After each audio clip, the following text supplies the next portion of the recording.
දරුවනේ study hub ශ්‍රී Lanka podcast එකට ඔයාලව සාදරෙන් පිළිගන්නවා.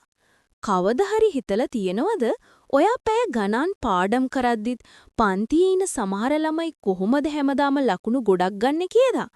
ඒකට රහස එයාලගේ බුද්ධියම නෙවෙයි. එයාලගේ පාඩම් කරන පුරුදු.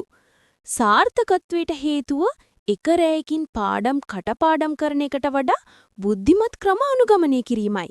ඉතින් අද අපි කතා කරන්නේ පන්තියේ පළවෙනියන්ව අනිත් අයගෙන් වෙනස් කරන ඒ සුපිරි පුරුදු 7 ගැන. පළවෙනි එක තමයි ස්ථිර පාඩම් කාලසටහනකට වැඩ කිරීම. පළවෙනියන් පාඩම් කරන මොටිවේෂන් එනකල් බලන් ඉන්නේ නැහැ. එයාලා වැඩ කරන්නේ රුටීන් එකකට.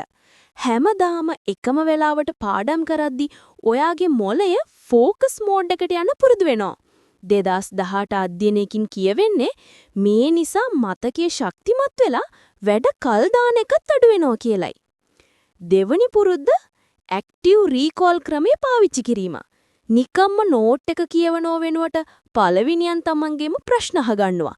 ෆ්ලෑෂ් කාඩ්ස්, සෙල්ෆ් ටෙස්ටිං, එහෙම නැත්නම් අනිත් අයට උගන්වන එක තමයි එයාලගේ ක්‍රම. 2010 කී අධ්‍යයනයකට අනුව නිකම්ම නැවත නැවත පාඩම් කරනවට වඩා මේ ක්‍රමයෙන් දිගුකාලීන මතකේ ගොඩක් දියුණු වෙනවා. තුන්වෙනි එක පාඩම් කරන වෙලාව කොටස් වලට කඩා ගැනීම. එක දිගට පාඩම් කරන එක ප්‍රොඩක්ටිව් වගේ දැනුණට ඒක ඇත්තටම උගුලක්. ඒ වෙනුවට කෙටි වෙලාවක් පාඩම් කරලා පොඩි බ්‍රේක් එකක් ගන්න එකෙන් මොළේ ෆ්‍රෙෂ් එකේ තියාගන්න පුළුවන්. මේකට කියන්නේ ස්පේසිං ඉෆෙක්ට් කියලා. මේ ක්‍රමය නිසා පාඩම් කරපුවන් නැවට මතක් කර ගැනීම හැකියාව පුදුම විදියට වැඩි වෙනවා. හතරවෙනි පුරුද්ද රෑ එළි වෙනකල් පාඩම් කරනව වෙනුවට නින්දට මුල් තැන දීම. පළවෙනියන් නින්ද සලකන්නේ පාඩම් කිරීමේම කොටසක් විදියට. දවසට පැය 7-8ක හොඳ නින්දක් ලැබුණම ඔයාගේ හිතන විදිය තීණු වෙලා මතකයේ ශක්තිමත් වෙනවා. 2006 අධ්‍යයනයකින් කියන්නේ නින්ද මතකයන් ආරක්ෂා කරලා ඒවා අමතක වීම වළක්වනවා විතරක් නෙවෙයි පස්සේ කාලෙකදී ඒ දේවල් මතක් කරගන්නත් ලේසි කරනවා කියලයි. පස්වෙනි එක තමයි විෂයන් මාරු කරමින් පාඩම් කිරීම. ඉන්ටර්ලීවිං. එකම විෂය පැය ගණන් පාඩම් කරනව වෙනුවට විෂයන් මාරුවෙන් මාරුවට පාඩම් කරන එකෙන් ඔයාගේ ප්‍රැක්ටිස් එක වඩාත් ඵලදායී වෙනවා. 2040 අධ්‍යයනයකින් හොයාගෙන තියෙනවා මේ ක්‍රමය නිසා ප්‍රශ්න විසඳීමේ හැකියාව සහ නම්‍යශීලීව හිතන්න පුළුවන්කම වැඩි දියුණු වෙනවා කියලා. 6 වෙනි පුරුද්ද ඩිජිටල් බාධක පාලනය කර ගැනීම. පළවෙනියන් දන්නවා සෝෂල් මීඩියා එක මල්ටිටාස්කින් කළොත් වැඩේ හරියට වෙන්නේ නැහැ කියලා.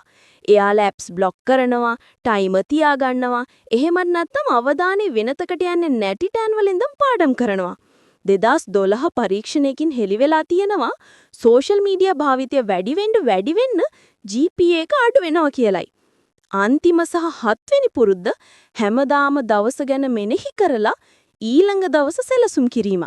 දවස අවසානයේදී පළවෙනියන් එදා පාඩම් කරපු දේවල් ආයෙත් බලලා ඊළඟට මොනවාද කරන්න කියලා ප්ලෑන් කරනවා. එයාලා නිකම්ම මහන්සි වෙලා පාඩම් කරන්නේ නැහැ. එයාලා ඊයේ දවසේ දේවල් වලින් ඉගෙනගෙන හෙට දවස දියුණු කරගන්නමින් බුද්ධිමත්ව පාඩම් කරනවා. හාවර්ඩ් බිස්නස් ස්කූල් අධ්‍යයනයකට අනුව මේ විදිහට මෙනෙහි කිරීමෙන් ඉගෙනගත්ත දේවල් තහවුරු වෙලා කාර්ය සාධනීය රැඩි වෙනවා. ඉතින් දරුවනේ ඔයාලට පේනව නේද? සාමාන්‍ය ශිෂ්‍යයෙක් සහ විශිෂ්ට ශිෂ්‍යයෙක් අතර වෙනස තියෙන්නේ හැකියාවේ නෙමෙයි. විනය, ස්ථාවරත්වය සහ හැමදාම ගන්න බුද්ධිමත් තීරණවලයි. මේ පුරුදු ඕනම ශිෂ්‍යයෙකුට තමන්ගේ ඉගෙනීමට එකතු කරගන්න පුළුවන්. ඉතින් අද ඉඳන්ම මේ පුරුදු ටික try කරලා බලමුද? අදට ස්ටඩි හබ් ශ්‍රී ලංකා පොඩ්කාස්ට් එකෙන් අපි සමු ගන්නවා. මේ වගේ තවත් වැදගත් දේවල් දැනගන්න අපි ටික දිගටම එකතු වෙලා ඉන්න. ඔයාලට සුබ දවසක්.